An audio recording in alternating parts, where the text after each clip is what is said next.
What are we experiencing on planet Earth when it comes to men and women? So during the patriarchal age, which was about 12,000 years, women was stripped of her leadership. Now, this leadership is not an authoritative dictator, some king, ruler that has the final say and that decides everything. Now, this leadership is leadership over creativity, sovereignty, and well-being. That leadership of the woman was stripped away, and she basically became a vessel for procreation. Now, there are many women we call Lady Liberties or Joan of Arcs during the patriarchal age that very much were leaders of the community's well-being, the community's creativity, the community's sovereignty. But in the patriarchal design, women became more of a machine for procreation. Even women didn't even have a say over how they were to raise their children.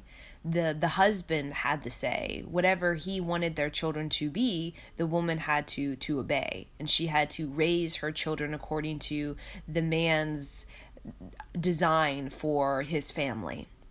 Okay? So basically what that did for women is we have this belief that in order to get what we want, we have to use our sex energy. That the only thing that we know how to use is our sex energy, which is the same thing as the only thing we know how to do is just make babies. Okay? Because we've been stripped of the creativity, the sovereignty, and the well-being that is a part of our inherent leadership as women.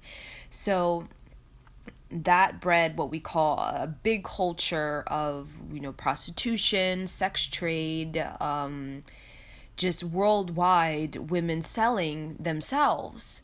Okay, and it's not necessarily selling sex. Okay, we're always selling our sexuality in some way or some fashion to get attention. To we think we need to get this man to help us. Okay, so we have collectively this deep belief. Okay, that in order for us to really step up into our leadership position, to reinitiate ourselves, we need this man to finance us, to basically be our benefactor. Okay, because we think that the only thing we really know how to do is just procreate or our sex energy. That's what we're used for. That's what men want from us, is the sex energy. Okay. So that has been embedded in us for thousands of years on planet Earth, and it is constantly being solidified on planet Earth by all of the times, even like the witch trials, okay, where women have tried to reinstate themselves as a leader over creativity, sovereignty, and their well-being, and have been literally like stoned alive, okay, that kind of thing, or executed or belittled so deeply that women have just decided, no, I'm just not going to try it. I'm just not going to try to speak up. I'm just not going to try to express myself. I'm just not going to do it. Okay?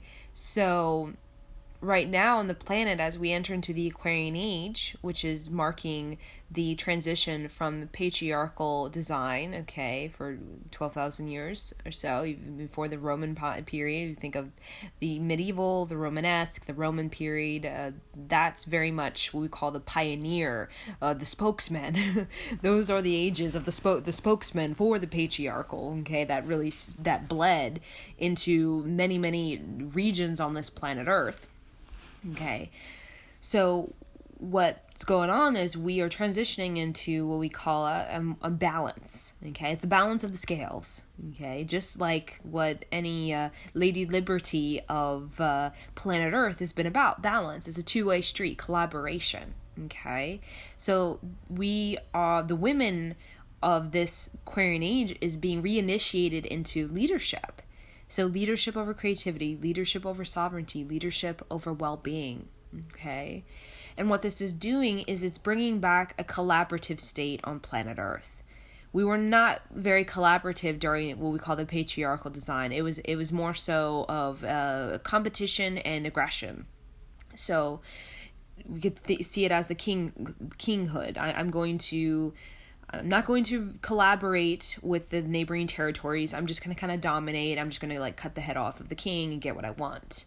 That's not very collaborative, okay? And even right now, the man's ego we see as very competitive and very aggressive. Now, competition, we think of like baseball or soccer or basketball. That competition for young people, it builds character, because that competition is about challenging the people to get better, to be more talented, to have a greater skill. Now that competition enhances the character. It helps children, especially children in sports, to get a sense of dignity, a sense of self-trust in themselves. Okay, that's why kids who have participated in sports at very young ages, okay, such as soccer or even dance classes, these kinds of things, they have a sense of character, they have a sense of courage, they have a sense of creativity. Because in order to really be a soccer player, you have to have courage. You have to have courage to grab the ball and kick it where it needs to be kicked. And you need a character because you need to have a sense of, I trust myself. I trust myself to do what I need to do to get that ball where it needs to go. In creativity, I have the level of being able to process the game in a way that I can solve problems. That is what competition is, when we talk about the collaborative state of it. It builds character, it builds courage, it builds creativity. So that's why we have children in these sports, because it develops that within them. So then when they become adult, they have ability to be creative and solve problems. Okay, they have a character, they trust themselves to know what to do when they need to do it, and they have courage. So they have courage to stand up or to take the initiative, to take charge, to use their grit to pioneer forward. Okay? But the competition we have on this planet is not that.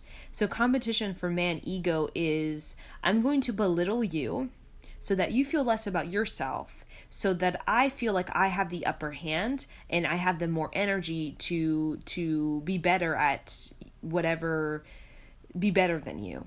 Okay, so what that does is we're doing this game of belittling. Okay, and belittling diminishes any sort of character, any sort of courage, any sort of creativity, because when we're belittling each other, what we're doing is we are degrading dignity. Okay, so when we belittle ourselves or other people, we're losing our sense of dignity, which is trust in ourselves.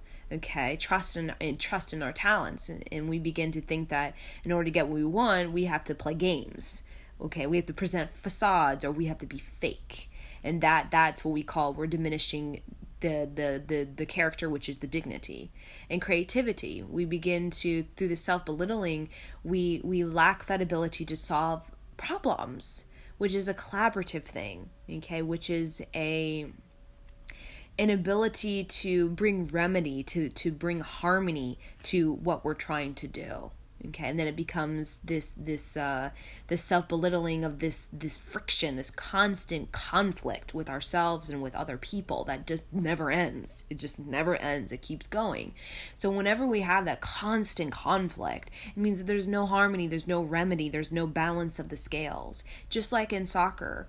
Okay, it may seem like there is conflict going on, but there's always a balance of the scale. There's always one that wins one time, and then maybe the team wins the next time, and there's always just this back and forth. It's never this conflict of, when we see self-belittlement, where it's just like, I am better, no, I'm better, no, I am better. And there's no sense of what we call harmonic understanding or compromise going on. Okay, compromise, what we think of even like in sports of like soccer. Okay, it is, we as opponents, okay, we say, well, that we're in opposition with each other. We are supporting each other's growth and maturity, okay, by making space for the players to do what they need to do. Okay, making space for them to do what they need to do, and they make space for us to do what we need to do, so that we can both mutually learn something from this game, from this opposition. So we mutually can benefit from this by giving each other space to work on their talent, to showcase their talent. They give us space to work on our talent, to showcase our talent. And when our talents are kind of, we see coming together in this game, it becomes more so if we are helping each other to see the weaknesses.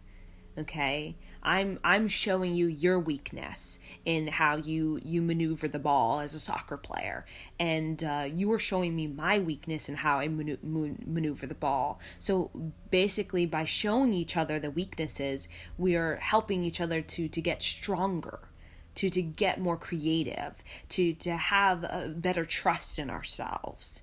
Okay, to have more grit and more assertive power. That is what we call the compromise, that harmonic compromise. But that self-belittlement, that conflict, that ever-going conflict, the reason why it seems like it's never ending, and it's just, it seems very chaotic and almost neurotic, because there is no balance going on with it. There is no sense of space for talent to mature.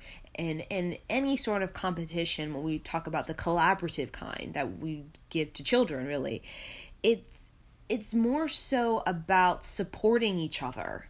So when we don't really kind of support each other, basically that competition becomes one great game of how many people can I belittle. And that doesn't help anybody to mature their skill. That doesn't help anybody to get better. Okay? And competition is a game, we could say, of talent maturing, talent going to new heights. Okay? We want to have breakthroughs. We can't have breakthroughs if we're belittling each other. Because what we're doing is we are blocking each other from actually having that personal breakthrough in their talent or in their skill. So what we see in this this male egos, we see stubbornness, we see resistance regarding competition.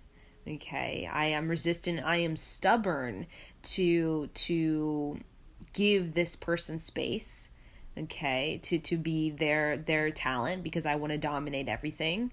Okay, because I want me to be the big thing that's everywhere and everything. Okay, and then therefore I feel quite empty and alone because I don't have any sort of, we call allies or companionship.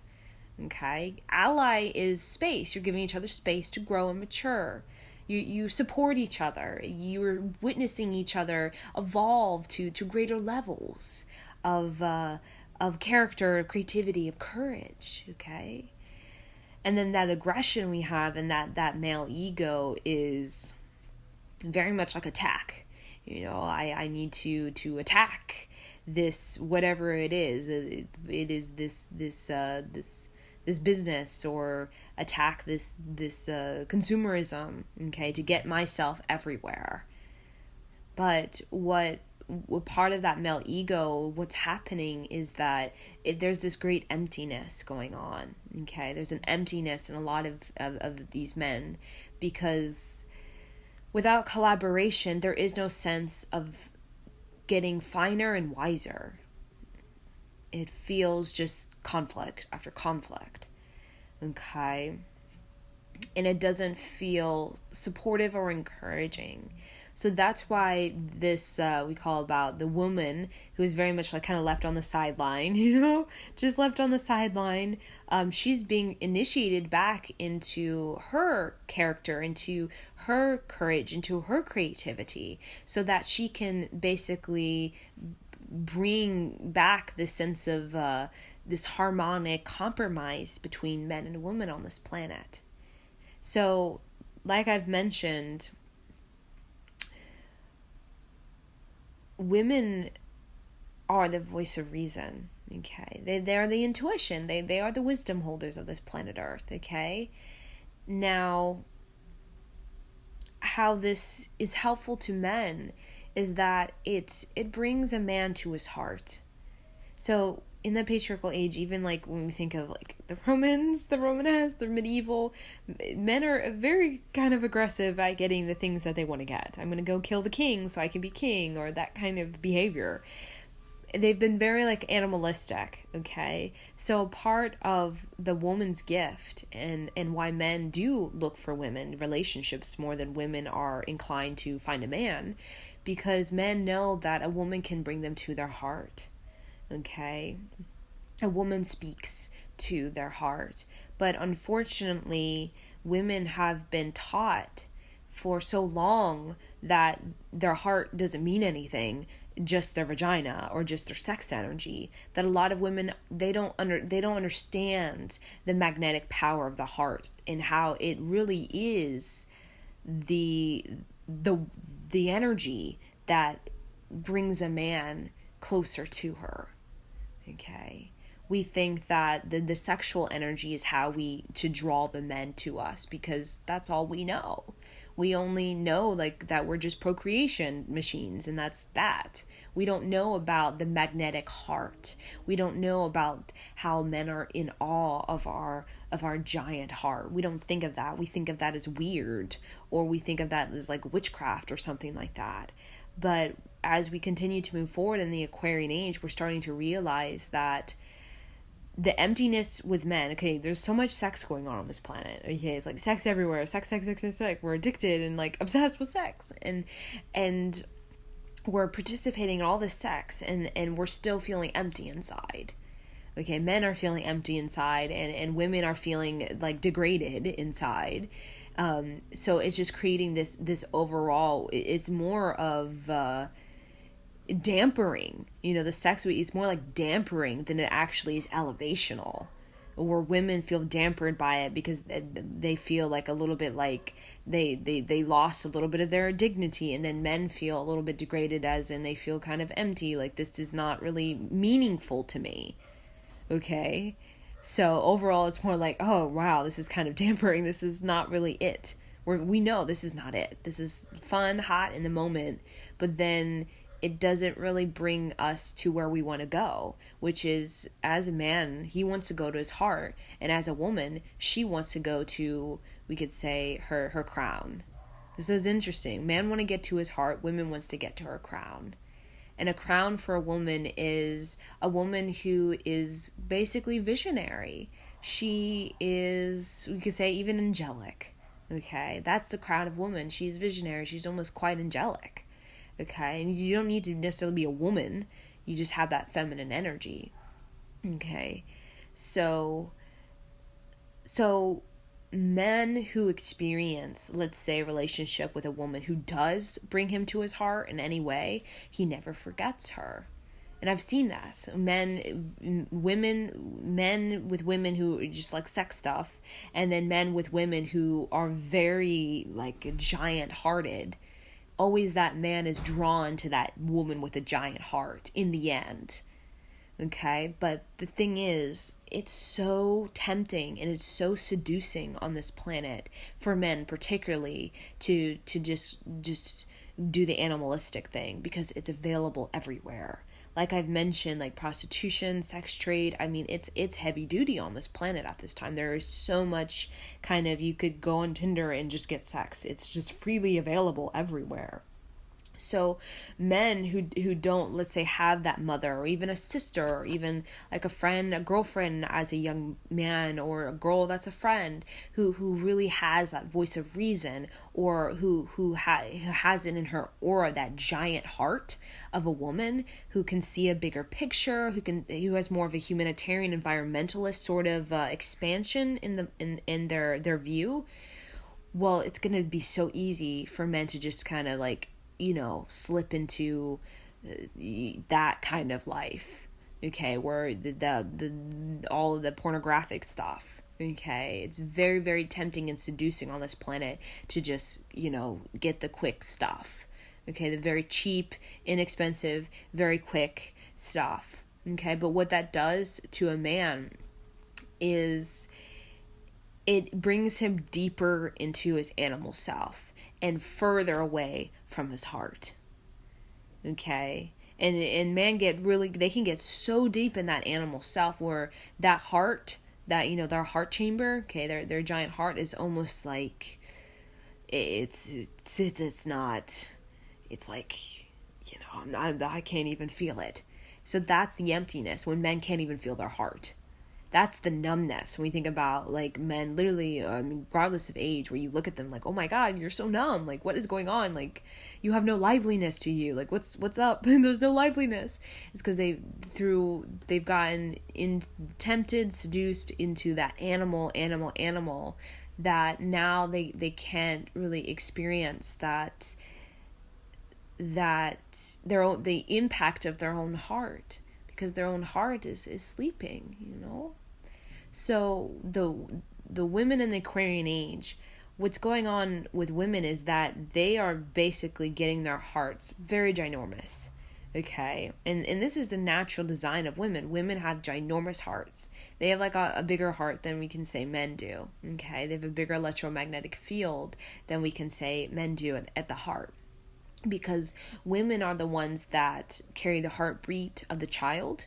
So they have to have a very strong rhythmic intelligence at their heart, because they create the heart of the fetus, the first heartbeat of the child. Okay, so they have to carry that child's heartbeat all the way into the child's birth. So that takes a lot of power of the heart to do that. And also women have to carry the well-being of the community. Okay, because women, part of being a voice of reason, or being in the intuition of the world, the planet, and being the wisdom of the planet, is that we are here to help the community get better. And that takes a huge, very strong heart in order to be able to relate to everybody on this planet. Women, we are the relationship. We relate to each other, regardless of, the sexes or ages or race, the race or nationality, ethnic group, whatever sort of thing. We are the relationship. We are the women that relate.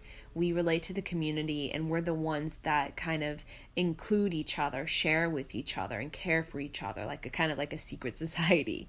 Okay. And that's why we naturally have this very fierce, I'm going to say, like this fierce lioness heart. Okay, the lioness is just, she charges ahead. She has this heart that's so beautiful, because it in order to charge ahead, to get that meal for the cubs, is their heart has to be very functional. Okay, they can't have any arrhythmia in their heart, because it'll slow them down. They won't be able to catch the food for the cubs. And what's going to happen? The community is not going to have good well-being. Okay, they're not going to have any well-being. Okay, so that heart of that lioness needs to be up to par. It needs to be very refined, so that when she runs, she knows how to regulate her breath. She knows how to regulate her body, and when she needs to calm, her heart knows how to relax, so that her body can restore itself. And the lions, you don't really see the lions having that sort of heart. They roar from the heart, okay, that lion, but the lioness has the stamina of the heart. The lion has the great broadcast of the heart, but the woman has the great stamina of the heart. So time and time again on this planet, we've had much we call suffering and much trauma on this planet. We all know this, okay? For thousands of years, we've had all kinds of things on this planet that were quite imbalanced and very traumatic.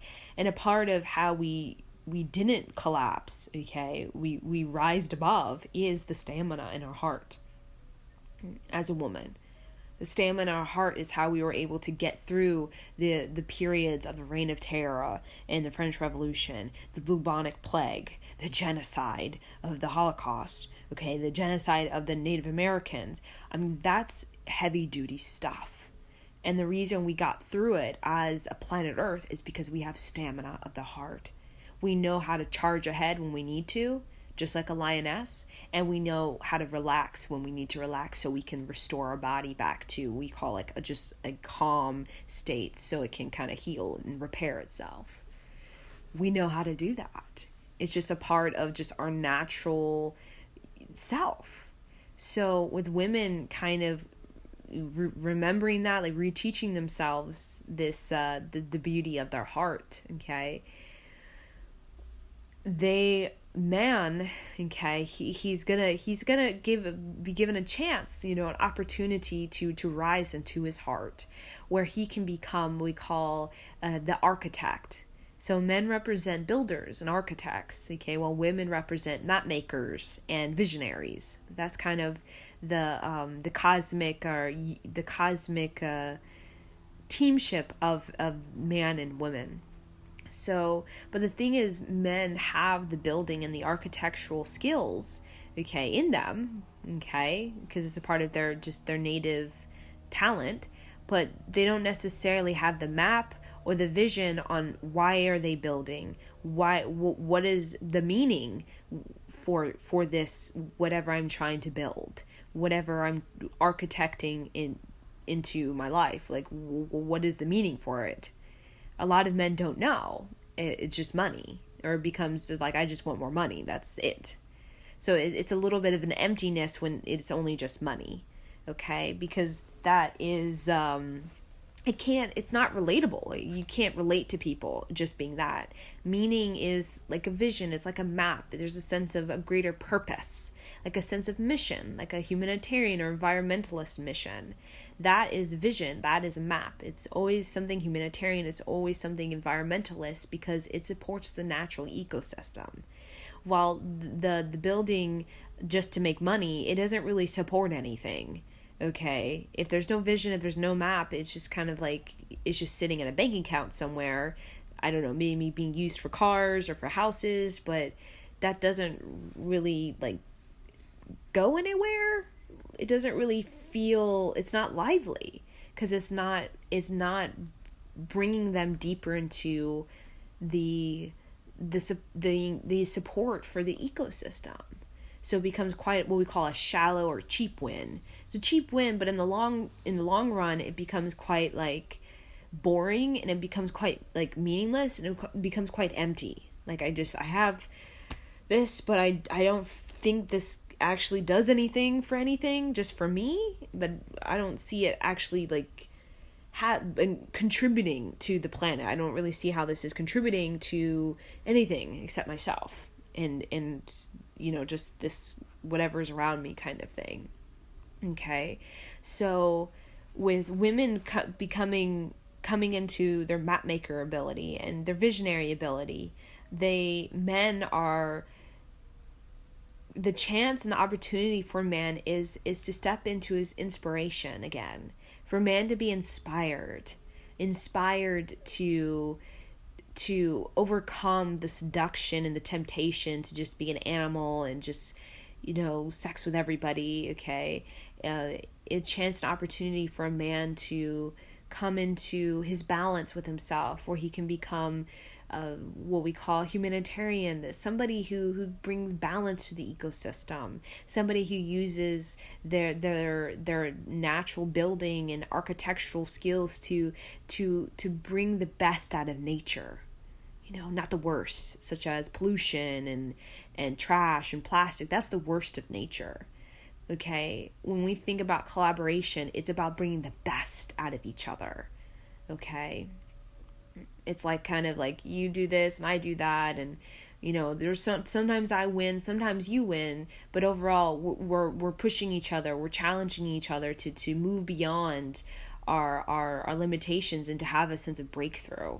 So even if you win this time, I may win next time, like a game of chess. We're challenging each other to think in new ways, which gives us greater creativity, character, and courage. Like, I'm going to win this time, but then you win next time. And, it's very soothing, that kind of teamship with each other. Okay, that friction is not this conflict after conflict. I'm belittling, and that just becomes so what we call so depressing. It's such a damper on us. I'm talking about the friction that challenges us to be better problem solvers. That is very inspiring. It's very inspiring. Okay. So with man, and what woman offers to man is inspiration. Like when we say a man is shelter and a woman is a muse. Like a woman is a muse because she represents the heart. Like I said, she represents the left side of the body. Okay, the left side of the body is what? Closest to the heart. And that's about being a poet. That's about being philosophical. That's about being dreamy, imaginative. That's about being visionary, thinking or envisioning greater ways we can bring balance to our lives, healing modalities that can help us have more fun and joy through the challenge and through the struggle of life. That's the heart. That's the left side of the body. Okay, so that's inspiration. So when a woman brings a man deeper to his inspiration, when she is his muse, okay, and that woman can't, the prostitutes, that's not a muse, okay, that's something else entirely, okay. When a woman becomes a man's muse just by her poetry, just by her philosophy, just by her beauty for nature and her imagination and her visionary self, okay, she envisions how to make the best out of life. That brings the man's animal side into a man's productive side. Okay, so when a man's animal side comes into the heart, okay, which is, the penis gets into the heart, okay, and we say you move out of the stuff, the tender stuff, and into the heart, okay, that's when he starts to become more productive. He starts to have more vision, because the heart also represents the window. You're looking out a window to get a higher view. You want to have an overview. You want to have more potential. You want to see more possibility for yourself. You want to be more neutral. You want to be more optimistic. You want to have more enthusiasm. You want to have more stamina, more a charge ahead, with a sense of mission, with a sense of clarity in yourself. That is what being productive is for a man. Okay, where life, there's great meaning to life. It should be cherished. It should be preserved. Now, men with the ego of that, what we see of the animal of I'm just building just to make money. These men usually don't cherish or think of preserving the natural world, such as nature and the ecosystem of the coral reef, or the ecosystem of the great forest. They don't really think about that because they're lacking productivity, So we, as ego of man, can be very successful and make all the money of the world, which we see most of the people who do own all of the wealth of the world are men, okay, are men, okay, not so much women, but are we seeing the nature being the best is being brought out of nature? No, a lot of times we see more so like plastic and pollution and excess and just like kind of like trash yards that nobody wants to clean kind of thing. Is because without that productivity of that man, that inspiration, okay, that we need to cherish and preserve our planet and in the natural world, such as the oceans and the forests, these kinds of things, we become empty. We become numb. Like, what else, if we're not building or being architects for preserving and cherishing the natural world, then, like, what are we doing? Our life becomes quite miscellaneous, where we have this car next to that car, and they don't really connect with anything. They don't make connections in our head with the world. We don't feel like we're actually living a mission. Okay, and there's a difference between like just living and like sense of living with mission. Usually that sense of living with mission is someone who's very lively, someone who has great enthusiasm, who has great pioneership and insight, a sense of a pursuit of balance. Okay, pursuit of balance. So I wanted to share this message with you all because I see a lot of women out, the sex culture of prostitution, sex trade, it's pretty, it's there, okay? It may not be in public for all to see, but it is underground, we could say. It is underground, out and about. And it is very tempting and seducing, and a lot of men are very seduced into that life of the animal, just that kind of thing. And a lot of women think that may not consciously think, but have a belief embedded in them that the only worth they have to men or just to themselves is their sexual energy. That's if they get what they want is through sex. So a lot of men know this about women. They know that a lot of women don't think that, that they're only good for, their sex or something like that. Or, what they look or their sex appeal, that kind of thing. So what happens is woman, she steps out of her crown, okay, which is like being visionary and being imaginative and having a higher, bigger picture of the human experience, okay? And she begins to step into her animal self. And what happens is man steps deep into his animal self. And then what we have is when woman and man is both in their animal self, we just see a lot of animals that are a lot of conflict, okay? A lot of conflict, and we see a lot of disease, like dis-ease, okay? Because we as humans, we are wanting to, like a tree, we're wanting to get more inspired, to get more elevated, to see a bigger view, to have wisdom to share, to bring balance, okay? So the overall encouragement is for women to get into their heart, okay, in any ways. It's like chanting or singing or yoga or painting, anything that really connects to what the heart represents, which is philosophy, poetry, self-care, well-being, creativity, okay, these kinds of things. That will magnetize our heart very strongly, and that will basically, for the men around her, either it's like a father, or it could be a son, it could be a brother, it could just be guy friends at school or guy friends at work. What that will do is it will be a muse to a man. It will bring him into a greater view, a bigger view of his reason for being here, and why he wants to build, and what's the purpose behind his architect of life, okay? So therefore, I always see in that a man provides, the shelter. So he builds the house. He's the architect, so he builds the house. He makes the walls, and he makes sure that everything is pretty consolidated, everything is pretty clear, everything is structured right, it's dependable, it's reliable, it's consistent, okay? It can withstand time and space. And the woman, she's a muse. She goes in the house and she cooks up the most beautiful meals, and she paints the walls. She paints murals on the walls. She sings in the house. She sings by the fireplace to the husband or the kids. She tells stories. She meditates, she discovers philosophy, she writes books about her philosophy.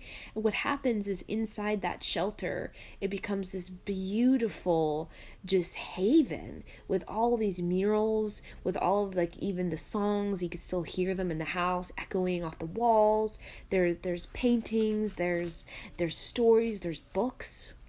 That is the collaboration between man and woman.